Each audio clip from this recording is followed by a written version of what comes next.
Alright guys, Shay here, on the Mount Top, you guys as well. So, I did this video on fat cricketers about 3 months ago now. It all started when I was watching Rishabh Pant for Delhi Capitals, and it might sound a bit funny me saying that, Rishabh Pant of all people, when you think about all the kind of fat cricketers that play the game, past and present. But I looked at him and I thought, he's a bit, rotund around the midsection, isn't he? But obviously he's just a wonderful player, as he just proved against Australia in the recent Test series. Just included. But anyway, it also kind of went hand in hand with some comments that my mate made. He did some consultancy work for a company that had an Australian cricketer involved with. He was this player's a very well established player from Australia's recent past. So yeah, and he was basically telling my mate about how, in cricket you don't really need to be that fit, not even from an aesthetic point of view, but more just purely from general cardio fitness. You don't need to be that, that fit to play cricket. You can kind of get away with it. And you obviously hear stories, even now of like cricketers, drinking, during first class games, test matches, having a beer or two, during the evening. And I understand, obviously, you don't have to exert yourself that much, especially if you're, obviously a batsman in the field. You're just, bowling, especially in that respect. But even obviously during batting and bowling, you're getting rest, aren't you, at a certain point? So yeah, it's not as intensive. But obviously, you're playing for so long, aren't you? Minimum of 3 hours, pretty much. Forget about T10 now. So minimum of 3 hours. But so you understand obviously the mechanics of the game and why you wouldn't need to be that fit. But kind of my question really, I was thinking about obviously players. I think in the past, in particular, there was a less emphasis on fitness. I mean, stories of people getting smashed, and I said before the game, obviously, all Ian Bolton's alleged stories, of his drinking antics during the game, and then you've got obviously the stories of the cricketers going onto the field, carrying brandy in their pocket and stuff like that.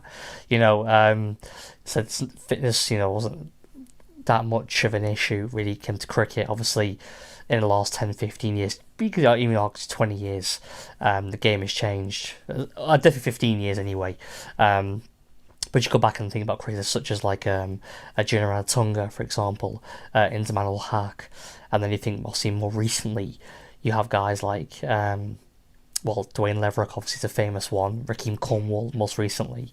But I don't even want to go down that route, because obviously that's a very obvious term, the obvious kind of example of Leverett and Rakeem Cornwall. I don't even think people like that. I actually think Rakeem Cornwall's not that big, to be honest with you.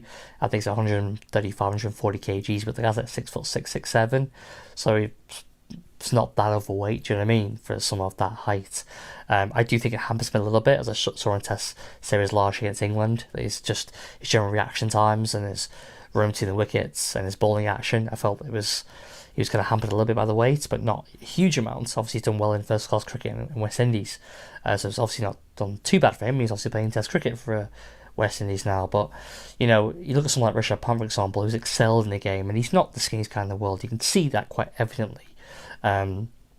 You think obviously people like Rory Kleinfeld, Owen Yarsveld, Mark Cosgrove. Those guys are quite the big size guys, but even like Vernon Philander, who was a phenomenal bowler for South Africa, he carried a gut, most times. I remember Zahir Khan pitched up in 2011,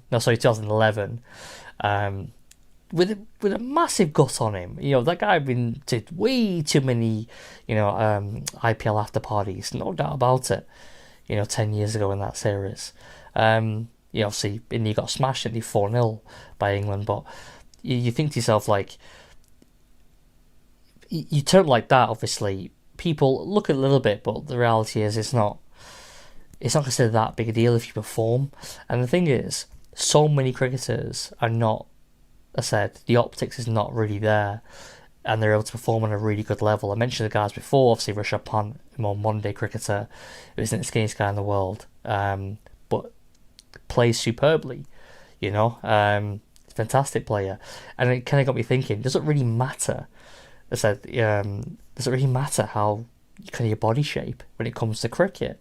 There's so many, the fitness is obviously very important, especially with a fast ball, but then is it?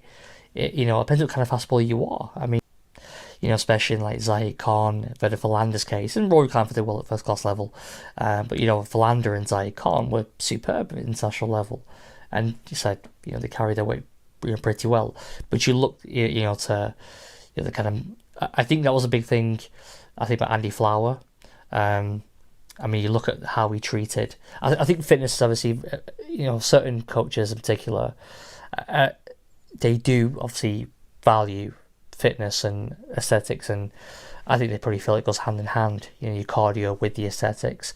Obviously, it's someone like, I think two players stick out to me, who maybe been kind of sidelined from and not played as much international cricket, especially in the foremost case I'm going to discuss now. So like Sam Patel. Sam Patel obviously was a very talented bowler for Nottinghamshire for the last 10 years. He's done very well in county cricket, superb county cricketer, and did okay. I remember he took a fifer in 2008 against South Africa in that one-day match, and Peterson was a big fan of him. But when Flower came, Flower obviously took charge in 2009. Sam Patel wasn't, he was given the cold shoulder because he wasn't considered fit enough to perform at international level. But other cricketers have defied that logic, defied that, dare you call it, myth, especially as a spin bowler. And he obviously bats quite well as well, left arm spin is pretty tidy, and performed, very well in the first class game. But yeah, he was kind of ostracised because of the aesthetics, so you look at that, and I think some like most recently in South Africa, Susan Magala, he's a big chap. He's a big chap, Magala. Very good white ball bowler. Very good, excellent Yorker. But he's not even in the... for example, he should be going to Pakistan with the T20 side, and he's not. And I'm certain that his size and his fitness is being held against him. But the reality is, if he can turn up and perform very well for South Africa and take wickets and bowl economically in the white ball game, then who gives a shit? Why do people care? You see, you got to think of it that way. The amount of people said you go back in the time, you think of someone like Mike Gatting wasn't the skinniest guy in the world, was he really? And he was Shane Warne when he really came onto the scene. David Boone wasn't. Bloody hell, he loved to bloody drink, didn't he?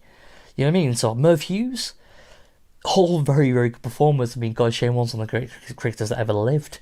Arguably the best spinner that ever lived, but we won't get into that. Anyway, so you actually think to yourself, that does fitness matter? It does to a certain extent. I think as you get older, obviously, the less weight you put in your joints. From someone like Jimmy Anderson, could Jimmy Anderson have gone that far in the game if he fluctuated in weight? I think one of the key reasons that him and Broad have performed so well for so long, the highest level, they've kind of stayed there at the pinnacle of the sport, is because of their fitness levels, the fact they'd be able to keep weight off their body. Fast bowling is a very demanding job, and it's important. It's important that if you can maintain a level of fitness, because it's very hard on the body. But that being said, there's many a skinny bowler that's broke down multiple times. I think it's someone like Mark Wood, Ollie Stone. Brett Lee had injuries, obviously more muscular, you could say.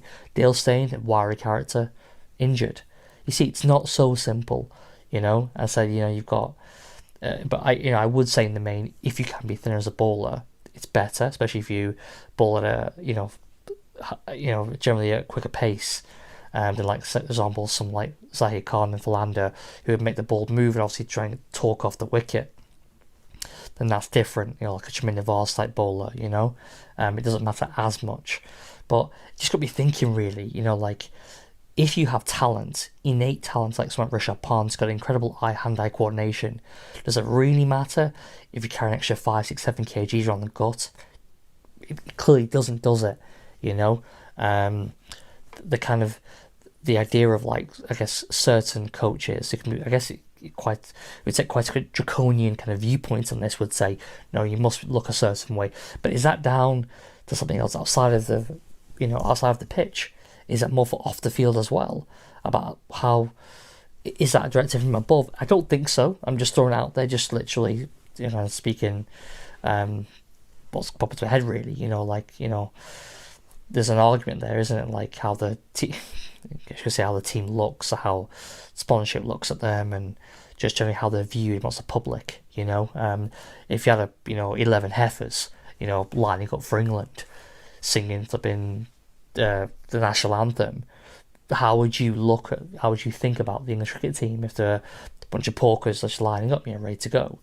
I think there's got to be a balance there, hasn't there, really? Do I think that being fitter and healthier and looking better is, subjected to a certain extent? Would it help in your game?